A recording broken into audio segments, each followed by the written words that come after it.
दोस्तों, अगर आप हमारे चैनल पर नए हैं और आपने इस सीरीज़ के पिछले एपिसोड्स नहीं देखे हैं तो नीचे डिस्क्रिप्शन में उसका लिंक है, आप वहां से जाकर पहले उन एपिसोड्स को देख लीजिए, तभी आपको ये सीरीज़ बहुत ही अच्छी तरीके से समझ आएगी। तो चलिए बिना वक्त ज़ाया करे इसके आगे के एपिसोड को शुरू करते हैं। तो पिछले एपिसोड में हमने देखा था कि मिंग टैन अपने टूर्नामेंट के लिए बहुत ही अच्छी तरीके से प्रैक्टिस कर रहा था। तो इस एपिसोड की शुरुआत में हम देख पाते हैं कि टूर्नामेंट में भाग लेने वाले सभी मेंबर्स का बॉडी फिटनेस टेस्ट हो रहा था।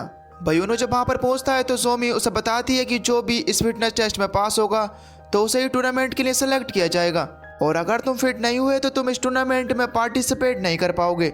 इतना ही नहीं बल्कि इस टेस्ट में हर किसी की फिटनेस के मुताबिक उनकी एक रैंक बनाई जाएगी, जिसमें फर्स्ट, सेकंड, थर्ड इस तरीके से लोग होंगे। और अब फिटनेस टेस्ट में सभी लोग बहुत ही अच्छी तरीके से अपना टेस्ट देते हैं। और अब जब वहाँ पर रिजल्ट आता है तो नोटिस बोर्ड पर वहाँ पर रिजल्ट में सबसे पहला नंबर मिंग टैन का होता है। वहाँ पर फैंक्यू देखती है कि मिंग टैन का नाम पहले नंबर पे है और उसका नाम सेकंड नंबर पर। वहाँ पर सुनाओ थर्ड है और मिया फोर्थ रैंक पर। फिफ्थ पर कोई और लड़का होता है और जोमी 6 पर होती है। और अब वहाँ पर मिंग टैन को फर्स्ट रैंक पर देखकर फैंक्यू बहुत ही ज़्यादा खुश होती है कि चलो अच्छा हुआ। वहाँ पर रिजल्ट देखकर जैन कहता है कि मिंग टैन ने ऐसा क्या कर दिखाया जो कि उसे फर्स्ट रैंक मिल गई। तब वहाँ पर फैंक्यू से कहती है कि कभी भी किसी को कमज़ोर नहीं समझना चाहिए। मिंग टैन ने बहुत ही ज़्यादा हार्डवर्क किया है और उसकी बॉडी बहुत ही ज़्यादा फिटनेस में है, लेकिन जैन तो अभी भी वहाँ पर मिंग टैन को नीचे दिखाने की कोशिश कर रहा होता है। जैन कहता है कि मिंग टैन के अंदर टैलेंट तो बिल्कुल भी नहीं है। हाँ, मैं मानता हूँ वो मेहनत मजदूरी करता है, इसकी वजह से वो फिटनेस टेस्ट में फर्स्ट आ गया होगा, लेकिन फाइटिंग में उसकी बस की नहीं है जो कि वो मेरा मुकाबला कर ले। तब फैंक्यू से कहती है कि देखो जैन, चाहे भले ही मिंग टैन को कम ट्रेनिंग मिली है, लेकिन तुम इस बात का ध्यान रखना कि उसे जैंगजी कॉलेज की टॉप 3 फाइटर ट्रेन कर रही हैं, और वो किसी भी चीज़ को सीखने में इतनी ज़्यादा तेज है कि उसने बहुत ही कम समय में बहुत सारी चीज़ें सीख ली हैं, और वो टूर्नामेंट तक तो तुमसे ज़्यादा परफेक्ट हो जाएगा और तुम्हें तुम्हारी औकात दिखा देगा। और ये कहने के बाद फैंक्यू वहाँ से चली आती है। इसके बाद सुन हाओ और जैन मिंग टैन की प्रैक्टिस को देखने के लिए जाते हैं, जहाँ पर वो मिंग टैन को देख कर हैरान हो जाते हैं। मिंग टैन पूरी लगन के साथ अपनी प्रैक्टिस कर रहा था। जैन तो वहाँ पर उसकी प्रैक्टिस को देख कर डर चुका था। इसके बाद वो भी अपनी प्रैक्टिस को करना चालू कर देता है। इधर दूसरी तरफ हम फैंक्यू को देख पाते हैं जो कि अपने घर पर पहुंचकर कुकिंग कर रही होती है। उसे वहाँ पर ऐसा लग रहा होता है कि शायद मिया को मिंग टैन इसलिए पसंद करता है क्योंकि मिया को बहुत ही अच्छी तरीके से कुकिंग करना आती है, और अगर मैं भी कुकिंग करना सीख गई तो शायद मिंग टैन मुझे भी पसंद करने लगे, और अब चाहे कुछ भी हो जाए मैं भी कुकिंग सीखूंगी। और अपने मन में ये ठानने के बाद वो भी यूट्यूब पर वीडियो देखकर कुकिंग करना शुरू कर देती है। खैर अब इसके थोड़ी देर बाद जब वहाँ पर जोइस आता है तो वह देख पाता है कि उसके टेबल पर बहुत सारी डिशेज रखी हुई हैं। बोन डिशेज को देखकर वहाँ पर फैंक्यू से पूछने लगता है कि दीदी इतनी सारी डिशेज किसने बनाई। तब फैंक्यू से कहती है कि और किसने बनाई होंगी, तुम्हारी होनहार बहन ने ये डिशेज बनाई हैं। वाह दीदी, मुझे तुम पर गर्व है, लेकिन साथ ही में मुझे डर भी लग रहा है कि कहीं तुमने इन डिशेज में कोई गड़बड़ तो नहीं करी है। अरे टेस्ट करके तो देखो, तभी तुम्हें इसके बारे में पता चलेगा।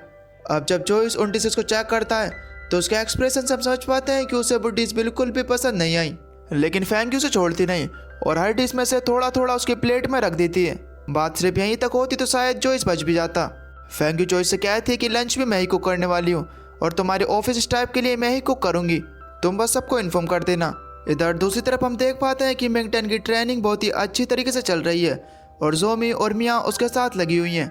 इधर फैंक्यू ने अपनी कंपनी के स्टाफ के लिए खाना बनाकर भेज दिया होता है। अब वो जो इसको कॉल कर उससे पूछती है कि उन लोगों को मेरा खाना कैसे लगा। और अब तभी हम वहाँ पर देख पाते हैं कि कुछ स्टाफ मेंबर्स को स्ट्रेचर पर वहाँ से ले जाया जा रहा है। कई लोग तो अपना पेट पकड़कर बाथरूम जाने के लिए लड़ रहे होते हैं। तब जो इस फैंक्यू से कहता है कि तुमने खाना बेचा था या फिर जहर, मुझे तो सिर्फ इस बात का डर है कि कहीं ये पुलिस केस तो नहीं हो जाए। और इसके बाद फैंक्यू कॉल काट देती है। इधर दूसरी तरफ हम देख पाते हैं कि मिंग टैन बहुत ज़्यादा ट्रेनिंग करने की वजह से थक गया होता है। वहाँ पर मिया मिंग टैन से कहती है कि तुम बहुत ज़्यादा थक गए हो, इसकी वजह से तुम आज काम पर मत जाओ। लेकिन मिंग टैन उसे बताता है कि 2 महीने पहले ही मैंने आइसक्रीम शॉप को ज्वाइन किया था और अब मैं इतनी जल्दी आइसक्रीम शॉप पर से छुट्टी नहीं ले सकता। अरे तो चलो ठीक है, तुम्हारे बदले मैं काम पर चली जाऊंगी, और तुम जरा अपनी हालत देखो, तुम ठीक से खड़े भी नहीं हो पा रहे हो। अरे तुम इतना मत सोचो यार, तुम चाहो तो मुझे 1 दिन की सैलरी दे देना। अब वहाँ पर जोमी भी मिया का सपोर्ट करती है और आखिरकार यहाँ पर मिंग टैन को हाँ करना ही पड़ता है। आइसक्रीम शॉप पर जाकर वहाँ पर रेबिट का कॉस्ट्यूम पहन लेती है और इसके बाद वहाँ पर नोटिस बांटने लगती है। अब तभी हम वहाँ पर देख पाते हैं कि वहाँ पर फैंक्यू भी आकर उस रेबिट से बात करने लगती है। यहाँ पर फैंक्यू को इस बारे में नहीं पता है कि इसके अंदर मिया है। वो वहाँ पर उस रेबिट से पूछती है कि क्या सभी लड़के अच्छी कुक करने वाली लड़कियों को ही पसंद करते हैं। और ये सब सुनने के बाद वहाँ पर मार्क्स के अंदर मिया चौंक जाती है वो सोचने लगती है कि ये आखिर यहाँ पर क्यों आई और वो मुझसे ऐसे सवाल क्यों पूछ रही है। वो वहाँ पर हाँ कर अपना सिर हिलाती है। तब फेंग्यू से पूछती है कि क्या मुझे भी कुकिंग सीखनी चाहिए। और अब तभी मियाँ अपना मार्क्स उतार कर फेंग्यू से कहती है कि तुम कुकिंग कभी भी नहीं सीख पाओगी। फाइटिंग की तरह ही कुकिंग भी बचपन से ही सीखनी होती है। अब फेंग्यू यहाँ पर मियाँ को देख कर हैरानी के साथ मियाँ से पूछती है कि तुम यहाँ पर आखिर क्या कर रही हो। तब मियाँ उससे कहती है क्या तुम मुझे मिंगटन समझती थी, अच्छा हुआ कि मिंगटन की जगह आज मैं काम पर आ गई। और अब यहाँ पर फेंग्यू को तो शौक पर शौक लगता है। वो उससे कहने लगती है कि क्या यहाँ पर मिंगटन काम के लिए आया करता था। लो कर लो बात, इतनी भोली मत बनो कि जैसे तुम कुछ जानती नहीं हो। पिछले 2 महीनों से तो मिंगटन यहीं पर काम कर रहा है। और अब तो यहाँ पर ये सुनने के बाद फेंग्यू का सर चकराने लगता है और वो वहाँ से चली आती है। रास्ते में उसे ध्यान आता है कि उस दिन मिंगटन ने ही उसके लिए आखिरी स्ट्रॉबेरी आइसक्रीम बचा कर रखी थी। फिर एक दिन उसने मिंगटन को अपनी फीलिंग्स के बारे में भी बताया था। और अब यहाँ पर फेंग्यू को रियलाइज होता है कि मिंगटन उसके बारे में सारी बातें जान चुका है। और ये सब सोचने के बाद वहाँ पर फेंग्यू को लगता है कि अब वो बुरी तरीके से पकड़ी गई है और आखिर किस तरीके से वो मिंगटन को फेस करेगी। अब रात के 1 बज रहे होते हैं और फेंग्यू जोमी के घर जाती है। यहाँ पर जोमी की आंखें ठीक से नहीं खुल रही थी, लेकिन फिर भी वो दरवाजा खोलती है। अब वहाँ पर फेंग्यू जोमी से कहती है कि अब मैं क्या करूँ यार, अनजाने में मैंने सारी बातें मिंगटन को बता दी हैं। मैंने वैसे तो उसका नाम नहीं लिया, लेकिन फिर भी अपनी फीलिंग्स के बारे में तो उसे बता ही दिया है।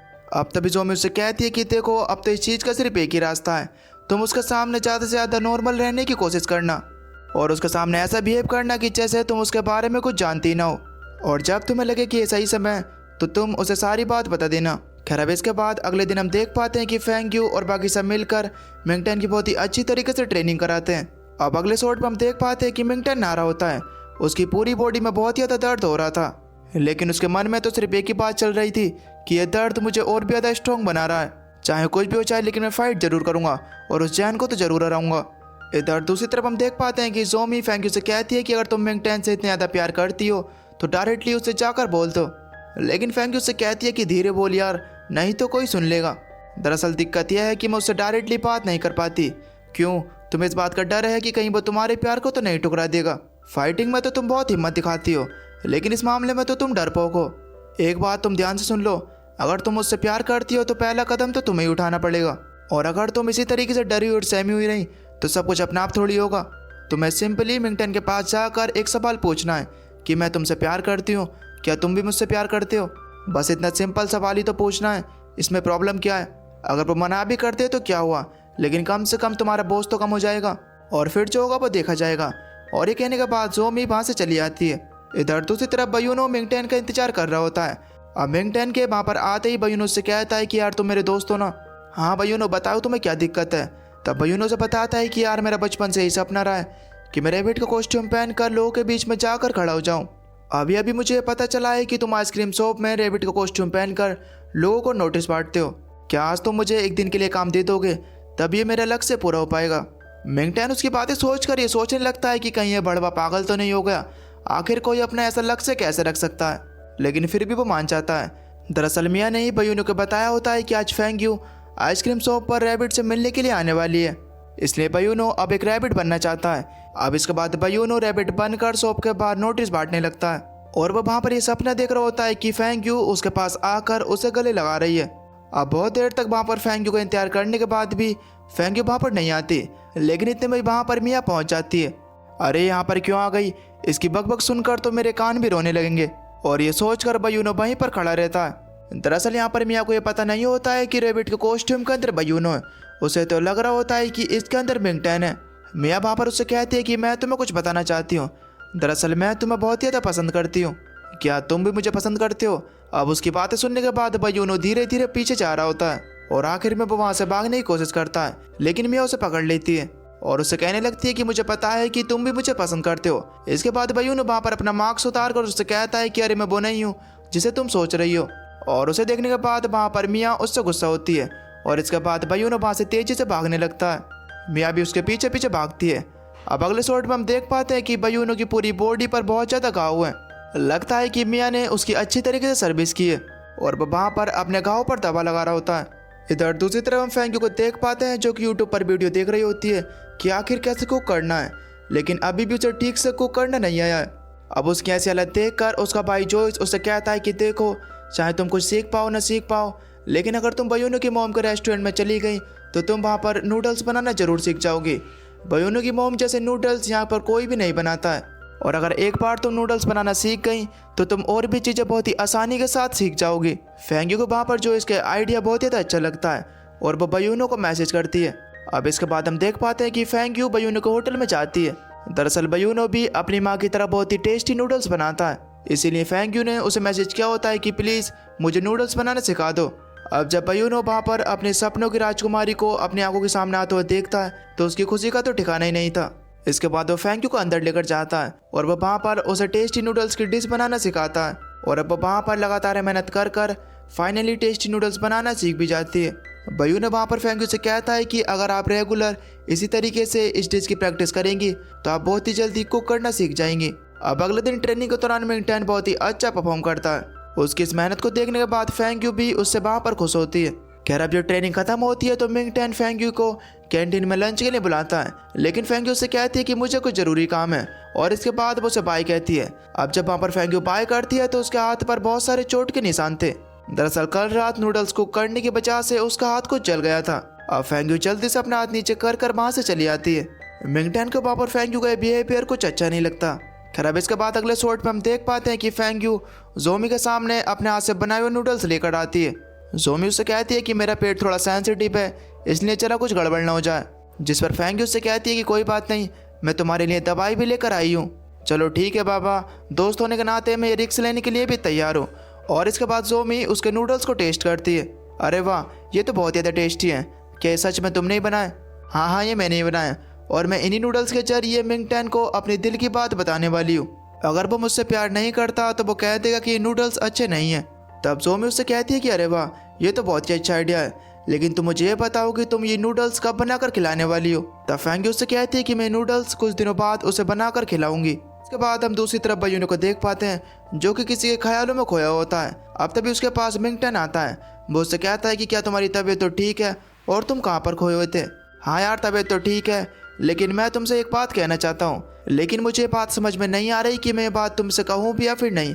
तब मिंगटन उससे कहता है कि कोई बात नहीं, मत बताओ। इसके बाद मिंगटन वहाँ से उठकर जाने लगता है। तब बयूनो से कहता है कि अरे कहाँ जा रहे हो, जरा यहाँ पर रुको, क्या तुम मेरा एक सीक्रेट जानना चाहते हो? मैं वैसे जानना तो नहीं चाहता, लेकिन जब तुम्हें इतनी ज़्यादा खुचाहट है तो तुम बता ही दो। चलो जल्दी से बता दो कि क्या सीक्रेट है। तब बयूनो से बताता है कि मैं और फेंगी बहुत ज़्यादा क्लोज हो चुके हैं और एक लवर्स की तरह ही बिहेव करते हैं।